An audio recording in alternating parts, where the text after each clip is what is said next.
BPL এর ৩৮তম ম্যাচে গতকালকে মাঠে নামে ফরচুন বরিশাল এবং ঢাকা ক্যাপিটালস, যেখানে ফরচুন বরিশাল টস জিতে বোলিংয়ের সিদ্ধান্ত নেয়, যার কারণে ব্যাটিংয়ে আসে ঢাকা ক্যাপিটালস।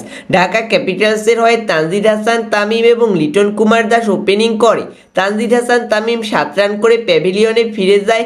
এরপরে লিটন কুমার দাস মাত্র ১০ রান করে প্যাভিলিয়নে ফিরে যায়। সাব্বির রহমান ৭ রান করে এবং ঢাকা ক্যাপিটালসের যে ক্যাপ্টেন থিসেরা পেরেরা সে মাত্র ১৫ রান করে, যার কারণে কিন্তু ঢাকা ক্যাপিটালস ৭৩ রানে অল আউট হয়ে যায়। ৭৪ রানের টার্গেটে তাওহিদ হৃদয় ১৫ রান করে প্যাভিলিয়নে ফিরে যায়। তামিম ইকবাল ২১ রান করে, ডেভিড মালান ৩৭ রান করে, যার কারণে কিন্তু ফরচুন বরিশাল ৯ উইকেটে ঢাকা ক্যাপিটালসকে হারায় এবং ঢাকা ক্যাপিটালস কিন্তু এবারের বিপিএলে ২টি বিশ্ব রেকর্ড করেছে, যেখানে ঢাকা ক্যাপিটালস বিপিএলের ইতিহাসের সর্বোচ্চ রান করেছে এবং আরেকটি রেকর্ড হলো ফরচুন বরিশালের বিপক্ষে সবচেয়ে কম রান করেছে এবারের বিপিএল, যেটা অবশ্যই ঢাকা ক্যাপিটালসের জন্য একটি খারাপ খবর, কিন্তু ফরচুন বরিশালের জন্য একটি ভালো খবর।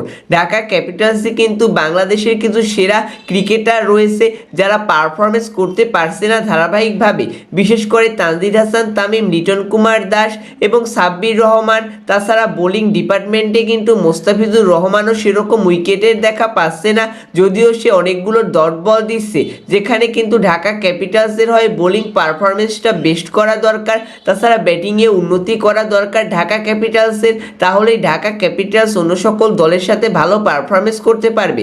অন্যদিকে ফরচুন বরিশাল বোলিংয়ে দুর্দান্ত ছিল, যেখানে বিশেষ করে ফাহিম আশরাফ, মোহাম্মদ নবী এবং বাংলাদেশি বোলার তানভীর ইসলাম অসাধারণ বোলিং করেছে, যেখানে কিন্তু তারা তিনজনেই ৩টি করে উইকেট তুলে নিয়েছে, যার কারণে কিন্তু ফরচুন বরিশাল ঢাকা ক্যাপিটালসকে সহজেই হারাতে পেরেছে। তো আমরা আশা করব যে ফরচুন বরিশাল পরবর্তীতেও এরকম সুন্দর পারফরমেন্স করবে এবং ফরচুন বরিশালের যারা ফ্যান রয়েছে তাদের আনন্দিত করবে। অন্যদিকে আমরা চাইব যে ঢাকা ক্যাপিটালস আরও শক্তিশালী রূপে ফিরে আসুক, ঘুরে দাঁড়াক তার প্রতিপক্ষের বিপক্ষে।